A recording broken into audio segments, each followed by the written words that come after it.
Hello everyone, from Philippines to China. It's Belle and Leah.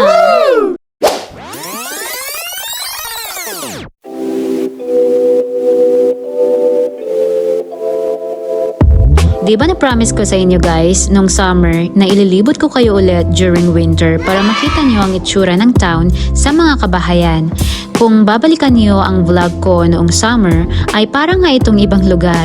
Ibang-iba talaga ang itsura ng lugar na ito ngayong winter. Nandito nga kami ulit sa restaurant ni Loie at sa mga oras na ito ay inaantay namin si Mama para samahan kaming pumunta sa dentista dahil magpapabunot nga ako ng ngipin.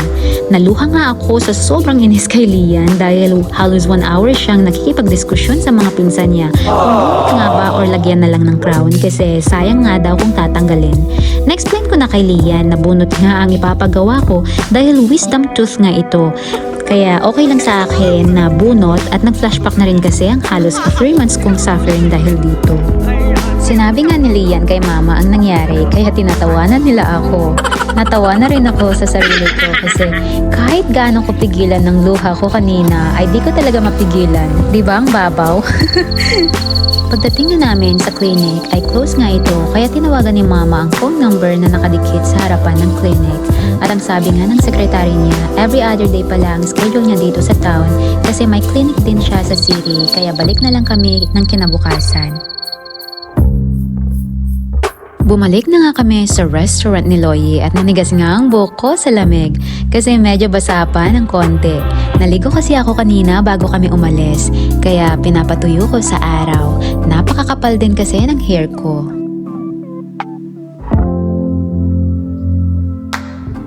Kinabukasan nga ay nagtungo nga kami ulit sa clinic at medyo marami na din silang pasyenteng natapos at patapos na.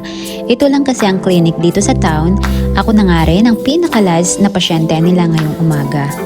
Hindi nga ako nakuhanan ng video ni Lian dahil busy sa pagkikipag-usap sa sekretary nung nalaman nilang foreigner ako. Ay sobrang tuwang-tuwa nga sila dahil first time nila magkaroon ng foreigner na pasyente. Dito sa town kasi ay parang ako lang yata ang foreigner dito kaya ganun na lang ang pagka-curious nila about sa akin. Pagkatapos nga niya bunutin ang aking ngipin, ay diretso nga ito sa basurahan. Medyo ramdam ko nga ng konti ang pagbunot niya sa ngipin ko at medyo mukhang nahirapan siya sa pagbunot.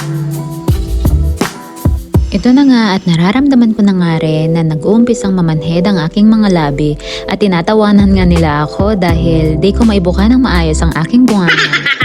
Rinisitahan nga lang ako ni Doc ng pangmumog at lasang mouthwash nga ito. Gagamitin ko daw ito every 3 hours para maiwasang ma-infection ang nabunutan kong ngipin.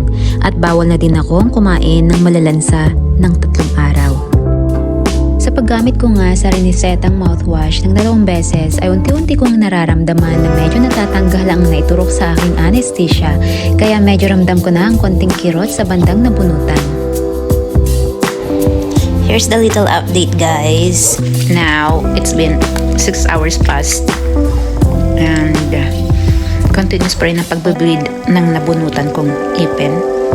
Yan, ito yung ginagamit ko. Ito yung riniseta ng dentista kanina. Ginagamit ko pang mumog. Pero, continuous pa rin yung pagbe-bleed niya. Ito yung problema ko. Pero good thing, nawala na yung numbness. Kaya okay na itong lips ko, pati itong cheek. Ito. Okay na siya. At saka, pero ang problema ko, aside from continuous pa rin yung pag-bleed niya, itong saliva ko. But all in all, medyo okay naman na ako. It's just sa bandang nabunutan talaga, may konting kirot kasi nawala na yung itinurok sa aking pampanam. Okay na siya. But hopefully, okay na ako mamaya. Sana mag-stop naman na itong pag-bleed para sa ganun makakain ako ng maayos mamaya. Medyo gutom na kasi ako. Tulong guys. Bye-bye.